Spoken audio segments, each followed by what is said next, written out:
Donc là on a un petit insecte qui ressemble un peu à un bourdon, ouais, bizarre, qui est un peu du même style, hein. Ensuite on a un assez gros poisson qui va brouiller le sonar avec du coup son antenne. Donc sonar par rapport à l'autre poisson que je vous ai présenté avant, et qui vit aussi dans les grandes profondeurs. Là, cet animal a beaucoup de descriptions, je l'ai beaucoup travaillé. Donc c'est un animal qui court vite, qui est herbivore. Il adore quand les insectes viennent butiner les fleurs qui sont sur ses cornes. Et j'avais pensé qu'en fait il se reproduisait avec les fleurs, donc il y a des insectes qui viennent butiner et qui vont du coup reproduire avec les fleurs d'un autre spécimen. Donc cette idée, je trouvais ça aussi intéressant de mixer aussi les fleurs et les animaux, comme je l'ai fait avec celui-là.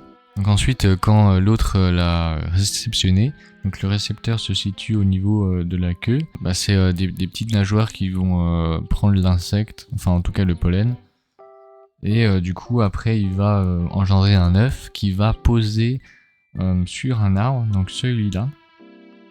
Au fur et à mesure que l'œuf se développe, l'arbre va se désintégrer et donc il donne toute son énergie à l'œuf. Et puis à la fin, il va rester qu'une petite pousse de l'arbre.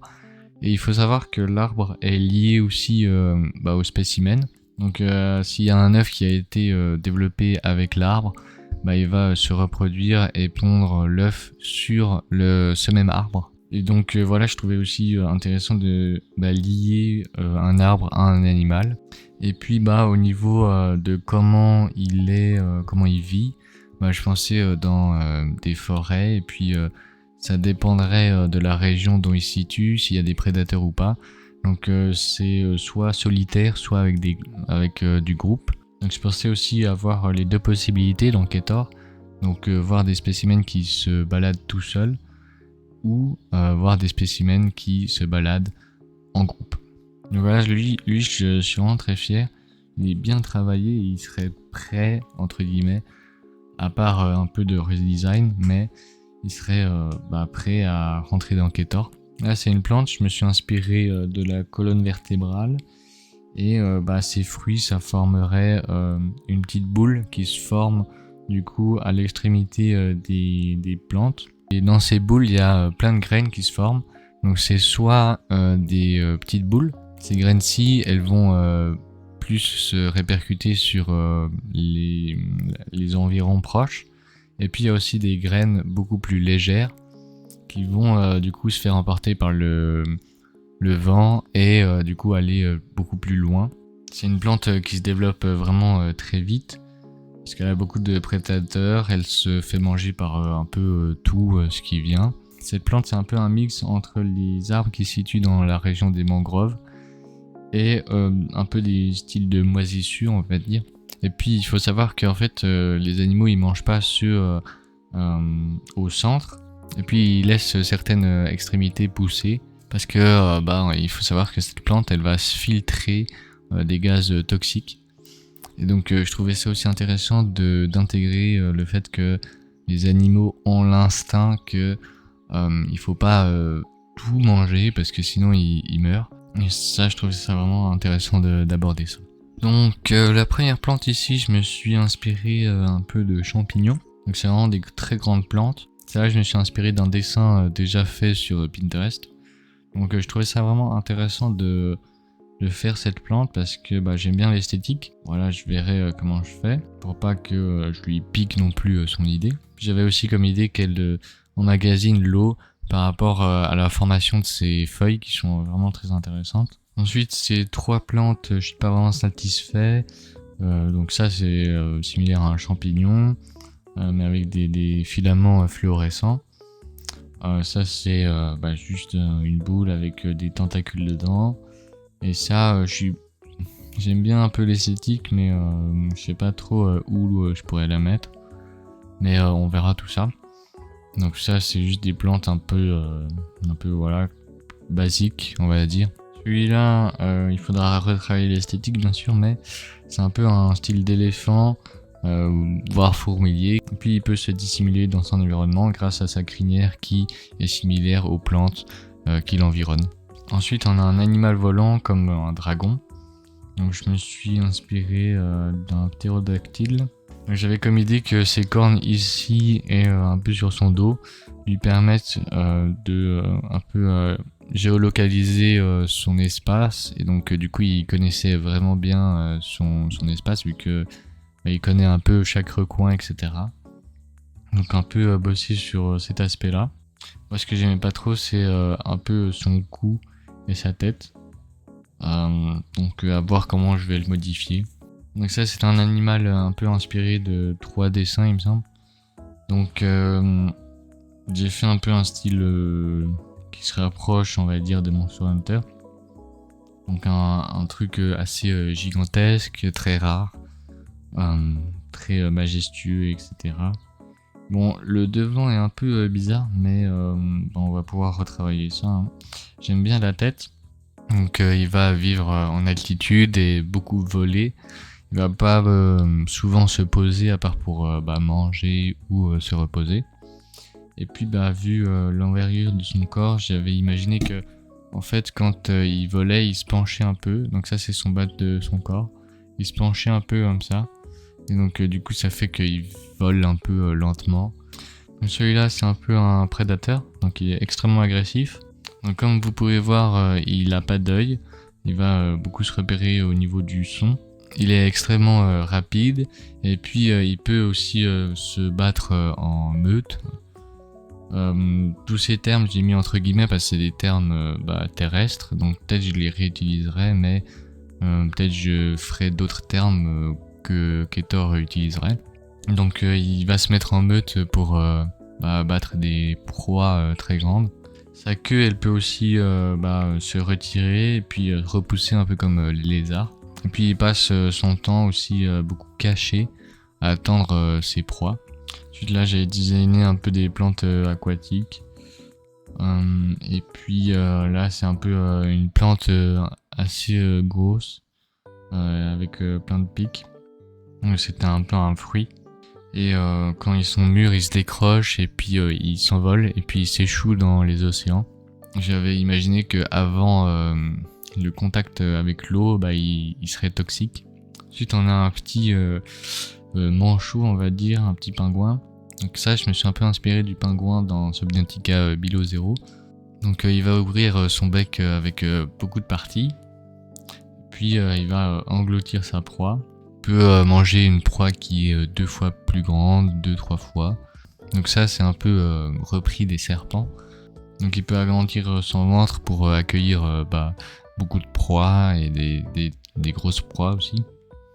J'avais aussi imaginé qu'il voyait mieux verticalement et horizontalement il voyait très flou. Donc quand il serait debout il voit assez mal, puis quand il nage dans l'eau il voit assez bien vu que c'est assez vertical.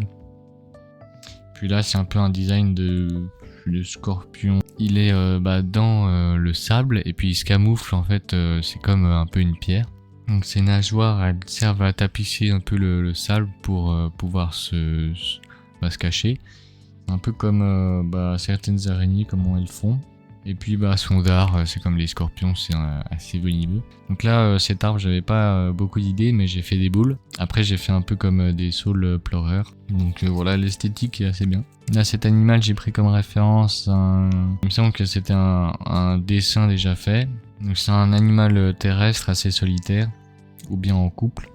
Il se déplace vraiment très vite. Et quand il veut impressionner, en fait il va avoir une collerette qui va s'ouvrir derrière sa tête. Sa poche vers le cou, ça sert à remplir de l'eau, donc il peut les stocker pendant plusieurs jours. Puis sa queue, il traîne par terre, mais quand il veut impressionner, c'est un peu la même chose que sa collerette. Là, j'avais imaginé un petit citoyen d'une cité, donc très pacifique, parce qu'avant ils ont souffert d'une grande tension, donc c'était une créature ou un démon, je sais pas trop quoi mettre, donc qui les maltraitait. Et j'avais imaginé que Ketor voyait aussi des squelettes, enfin le squelette de cette créature, et aussi il voyait des soldats échoués, donc des soldats qui ont aidé ce peuple. Et puis depuis ce moment-là, ils sont très pacifiques. Là on a un peu un corail géant.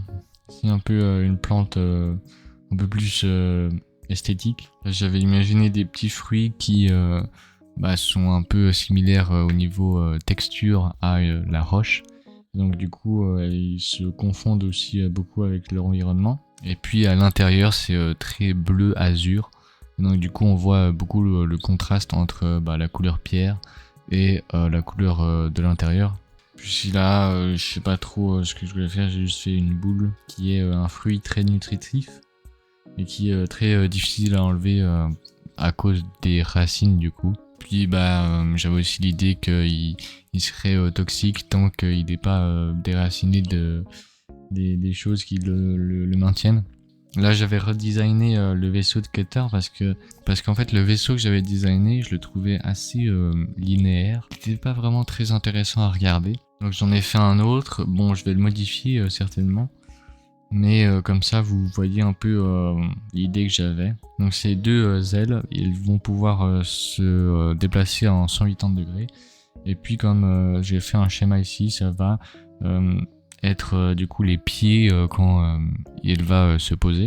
Et puis le cockpit, ça ce sera comment va conduire Ketor.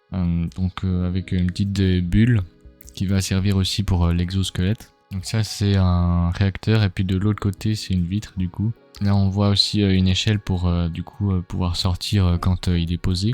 Puis ce vaisseau c'est du coup un vaisseau de scientifiques, il y a beaucoup de laboratoires, de trucs de stockage, des trucs un peu électroniques vu que c'est quand même un robot.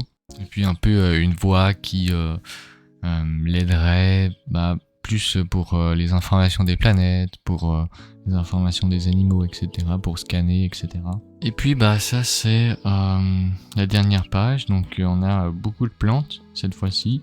On a un peu des plantes que j'ai pas vraiment décrites, c'est plus pour l'esthétique de la plante dont j'ai imaginé. Ici j'ai imaginé des plantes qui adorent la pluie. Donc c'est un peu comme des parapluies un peu. Et puis au milieu c'est un fruit. Et puis la hauteur des tiges elles vont beaucoup varier sur le fait que elles peuvent avoir de la pluie ou pas. Donc si elles peuvent pas avoir de pluie, elles vont pousser jusqu'à avoir de la pluie. Tant qu'il n'y a pas de pluie, elles vont se refermer sur elles-mêmes. Ici j'avais l'idée de faire des plantes qui font de l'air. Donc elles se situent dans l'eau et puis elles forment de l'air. Puis c'est le même système qu'on peut voir dans Subnautica du coup. Il y a aussi des plantes qui font ça. Du coup cette plante elle fait avec un transmetteur, donc c'est un peu un truc comme quand il y a des opérations, on met un masque. Là c'est un peu pareil mais avec des poissons. Et puis celle-là c'est plus les poissons qui vont percer le ballon et donc du coup recevoir l'oxygène. Donc ça c'est un poisson carnivore qui va vivre dans les profondeurs, puis remonter à la surface par période. Ils vont vivre en bande, donc de 5 ou 6. Ils ont beaucoup de dents très fines. Puis ces moustaches, elles sont urticantes et fluorescentes. Donc elles lui permettent de voir un peu dans la nuit. Enfin, dans les eaux très sombres plutôt. Mais il faut savoir que il a une vision très faible quand il y a trop de luminosité. Donc quand il remonte c'est plutôt la nuit ou le jour, mais du coup il est très affaibli. Puis là c'est un peu un style palmier on va dire. Donc le bas est très dur par rapport du coup à certains herbivores qui sont très bas et donc ça lui permet de survivre plus longtemps. Et puis on passe sur mon dernier dessin, donc ça c'est sur mon autre sketchbook. Donc là c'est un peu une plante aquatique qui ressort de l'eau. Elle vit vraiment dans des eaux à très basse quantité. Les fruits c'est un peu comme ceux de la plante qui ressemble à la colonne vertébrale, donc des petites boules. Ici c'est un peu un cactus mais avec des feuilles tropicales. Là j'avais pensé que c'était un personnage, une entité qui semait des graines. Là c'était une plante un peu parasite, donc elle va s'accrocher à l'animal et prendre le contrôle. Donc par prendre le contrôle c'est elle va s'attacher un peu vers la tête et ensuite va manger son cerveau. Bon ça c'est un peu pas très ragoûtant mais j'avais ça comme idée. Après pas dit que je la mette dans le Ketor, ça dépendra comment je veux que ce soit. Puis bah ça c'est un peu un style un peu chien. Donc ces cornes, j'ai trouvé ça très stylé. Bah c'est assez proche de l'image de référence. Mais j'ai modifié le visage. Il va vivre dans des montagnes, dans des régions très froides. Donc c'est pour ça qu'il a beaucoup de poils. Puis les cornes de devant lui permettent de se défendre, d'attaquer. Et les cornes de côté lui permettent de stabiliser sa tête. Donc si par exemple il y en a plus d'un côté ou bien elle est cassée, bah, en fait il va pencher sa tête du côté où il y a encore la corne. Il a une tête très lourde. Donc voilà, c'est la fin de mes sketchs. En tout cas, bah, j'espère que ça vous plaît vraiment de regarder ça. Ça vous intéresse. En tout cas, moi, je kiffe les faire. Je kiffe me renseigner sur ça et créer des animaux et des plantes aussi. Bon, je suis arrivé à un stade où j'ai plus trop d'imagination. J'arrive plus trop à créer, donc je pense on va plutôt redesigner certains animaux, les mettre au propre sur la tablette. Et tout ça, je ferai en live sur ma chaîne Twitch ou des fois tout seul. On verra comment ça se passe. En tout cas, je pense que je vais bien reprendre ce projet. Faut savoir que après, ça va sortir sur un format de BD ou d'animation. Je sais pas encore. Mais voilà, ça c'était mon projet de Ketor, qui a bien avancé quand même. Je suis assez satisfait. Bon, il n'est pas au stade que j'aimerais que ce soit, mais au moins ça avance. J'ai fait du bon travail pour l'instant. Donc voilà, j'espère que ça vous a plu, intéressé, motivé aussi, inspiré. Et puis sur ce, je vous souhaite une bonne journée et à la prochaine vidéo tout simplement. Allez, ciao.